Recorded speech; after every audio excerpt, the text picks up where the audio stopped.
Bomb ವಿಚಾರಕ್ಕೆ ಸಂಬಂಧಪಟ್ಟಂತೆ ರಾಮೇಶ್ವರಂ ಕೆಫೆಯಲ್ಲಿ ಏನು ಬಾಂಬ್ ಬ್ಲಾಸ್ಟ್ ಆಯಿತು, ಆ ಬಾಂಬರ್ ಯಾರು, ಎಲ್ಲಿದ್ದಾನೆ ಅನ್ನುವಂತಹ ಕುತೂಹಲದ ನಡುವೆ ಮತ್ತೊಂದು ಎಕ್ಸ್ಕ್ಲೂಸಿವ್ ಆದಂತಹ ಮಾಹಿತಿ ಲಭ್ಯ ಆಗ್ತಾ ಇದೆ. ಬೆಂಗಳೂರಲ್ಲಿ ಬಾಂಬ್ ಇಟ್ಟು ಬಳ್ಳಾರಿಯಲ್ಲಿ ಆತ ಪ್ರತ್ಯಕ್ಷ ಆದನ.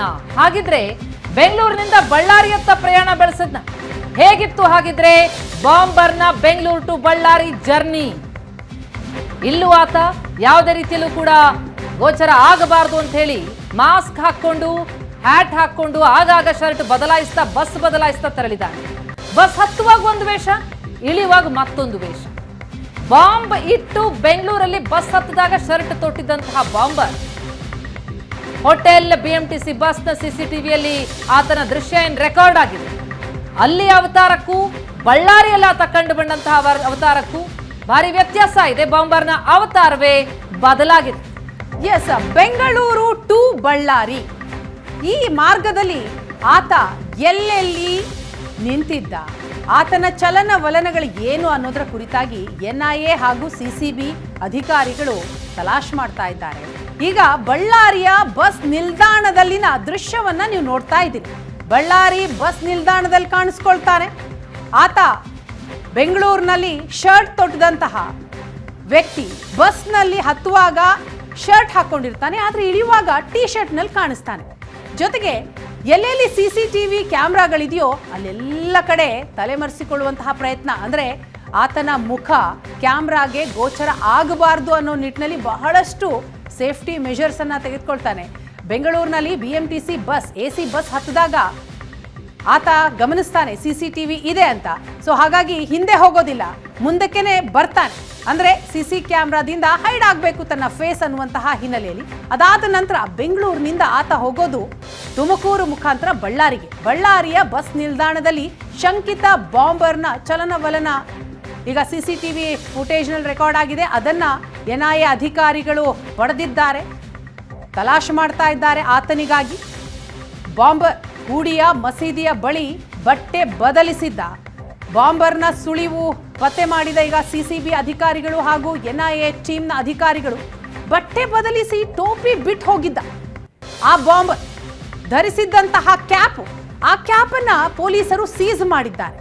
ಬೆಳಿಗ್ಗೆ ಬೆಂಗಳೂರಿನಲ್ಲಿ ಬಾಂಬ್ ಇಟ್ಟು ರಾತ್ರಿ ಬಳ್ಳಾರಿಯಲ್ಲಿ ಓಡಾಟ ನಡೆಸಿದ್ದಾನೆ. ಕೇವಲ ಓಡಾಟ ನಡೆಸಿದ್ದಲ್ಲ, ಬಳ್ಳಾರಿಯಲ್ಲಿ ಓರ್ವ ವ್ಯಕ್ತಿಯನ್ನ ಸಹ ಶಂಕಿತ ಬಾಂಬರ್ ಭೇಟಿಯಾಗಿ ಮಾತುಕತೆಯನ್ನ ನಡೆಸಿದ್ದಾನೆ ಅನ್ನೋ ಅನುಮಾನವನ್ನ ತನಿಖಾಧಿಕಾರಿಗಳು ವ್ಯಕ್ತಪಡಿಸ್ತಾ ಇದ್ದಾರೆ. ಸೊ ಹಾಗಾಗಿ ಬಳ್ಳಾರಿಯಲ್ಲಿ ಬಹಳಷ್ಟು ಮಾಹಿತಿ ಕಲೆ ಹಾಕುವ ಕೆಲಸದಲ್ಲಿ ಈಗ NIA ಟೀಮ್ ನಿರತವಾಗಿದೆ. ಬಾಂಬ್ ಬ್ಲಾಸ್ಟ್ ಆಗಿ ಇವತ್ತಿಗೆ ಸರಿಯಾಗಿ 7 ದಿನ.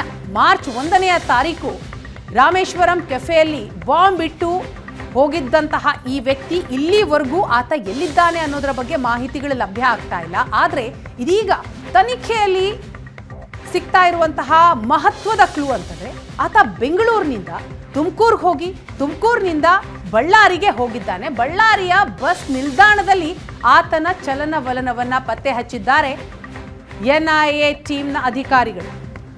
ಎಸ್, ಈ ಬಗ್ಗೆ ಡೀಟೇಲ್ಸ್ ಪಡೆಯೋಣ. ನಮ್ಮ ರಿಪೋರ್ಟರ್ ನರಸಿಂಹಮೂರ್ತಿ ಈಗ ಸಂಪರ್ಕದಲ್ಲಿದ್ದಾರೆ. ನರಸಿಂಹಮೂರ್ತಿ, ಬೆಂಗಳೂರಿನಲ್ಲಿ ಬಾಂಬ್ ಬ್ಲಾಸ್ಟ್ ಮಾಡಿ ಬಳ್ಳಾರಿಗೆ ಹೋಗ್ಬಿಟ್ನ ಬಾಂಬರ್ ಬಗ್ಗೆ ಅಲ್ಲಿಂದ ಏನೇನ್ ಮಾಹಿತಿಗಳು ಲಭ್ಯ ಆಗ್ತಾ ಇದೆ? ಆರಂಭದಲ್ಲೂ ಕೂಡ ಬಳ್ಳಾರಿ ಲಿಂಕ್ ಅನ್ನ ಏನು ಊಹಿಸಲಾಗಿತ್ತು, ಅದು ಈಗ ಸ್ಪಷ್ಟ ಆಗ್ತಿದೆಯಾ ಹಾಗಿದ್ರೆ ಅಂತ? ವೀಣಾ, ಈಗ ಪ್ರತಿಮಾ ಈಗಾಗಲೇ ಹೇಳಿದಂತೆ ಏನು ಬಳ್ಳಾರಿಗೆ ಏನು ಬಾಂಬ್ ಬ್ಲಾಸ್ಟರ್ ಏನು ಬಂದಿದೆ ಅನ್ನುವಂತ ಮಾಹಿತಿ ಮೇರೆಗೆ ಇದೀಗ ನಿನ್ನೆ ತಡರಾತ್ರಿಯಿಂದ ಕೂಡ ಬಳ್ಳಾರಿಯ ಬಸ್ ನಿಲ್ದಾಣದಲ್ಲಿ NIA ತಂಡ ಸೇರಿದಂತೆ ಬೆಂಗಳೂರಿನ CCB ಪೊಲೀಸರು ಮತ್ತು ಬಳ್ಳಾರಿಯ ಪೊಲೀಸರು ಕೂಡ ತಪಾಸಣೆ ಮಾಡ್ತಕ್ಕಂತ ಕೆಲಸವನ್ನು ಮಾಡ್ತಾ ಇದ್ದಾರೆ. ಆದ್ರೆ ಒಂದಷ್ಟು CCTV ಲಭ್ಯ ಆಗಿರ್ತಕ್ಕಂಥ ಮಾಹಿತಿಯ ಪ್ರಕಾರ ಬಳ್ಳಾರಿಗೆ ಬಂದು ಹೋಗಿದ್ದಾನೆ ಅನ್ನೋದು ಖಚಿತವಾಗಿದೆ. ಆದ್ರೆ ಬಳ್ಳಾರಿಯಿಂದ ಅವ್ರು ಎಲ್ಲಿ ಹೋದ್ರು ಅನ್ನೋದ್ರ ಬಗ್ಗೆ ಇನ್ನೂ ಯಾವುದೇ ರೀತಿಯಂತ ಮಾಹಿತಿ ಲಭ್ಯ ಆಗ್ತಾ ಇಲ್ಲ ಅನ್ನುವಂತ ಮಾತನ್ನು ಇಲ್ಲಿರ್ತಕ್ಕಂಥ ಅಧಿಕಾರಿಗಳು ಹೇಳ್ತಾ ಇದ್ದಾರೆ.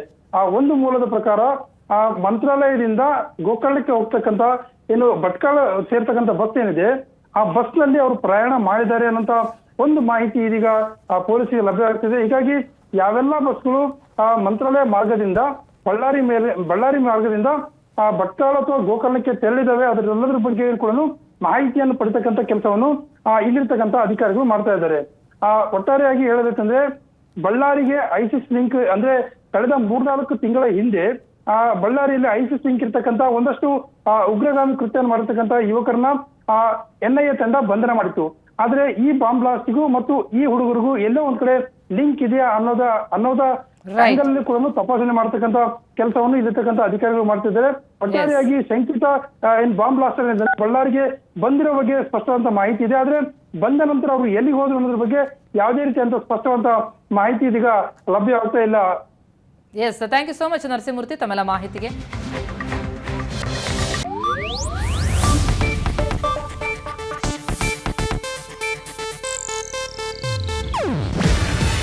ಇದು ಏಷ್ಯಾನೆಟ್ ನ್ಯೂಸ್ ನೆಟ್ವರ್ಕ್ ಪ್ರಸ್ತುತಿ. ನೀವು ನೋಡ್ತಿದ್ದೀರಾ ಏಷ್ಯಾನೆಟ್ ಸುವರ್ಣ ನ್ಯೂಸ್.